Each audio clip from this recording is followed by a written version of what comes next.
10-year-old Danique Champaigne, an outpatient at the University Hospital where she's been an outpatient since her spinal cord injuries from a motor vehicle accident, will be heading home soon. We last saw her as she entered the operating theater for surgery. How is she doing now? Let's find out from Carolyn Brown on this Inspire Jamaica journey. Inspire Jamaica is brought to you by Guardian Life, looking after life.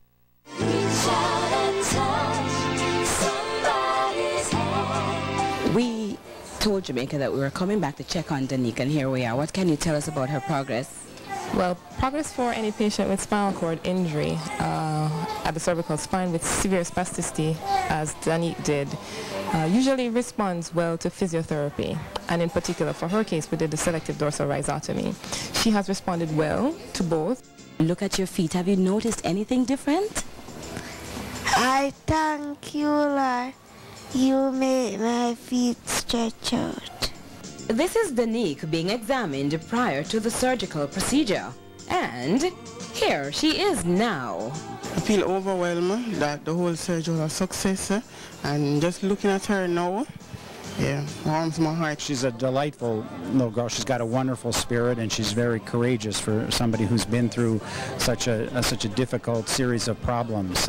So it's been a pleasure to help take care of her. Along with a warm-heartedness, however, the reality is Danique still has no sensation or function in her lower limbs. So continued stretching through therapy is very important, even with a cost factor. Hence, the real challenge begins after discharge from hospital. The emphasis is on compliance. You know, your motion is lotion. You have to move to move.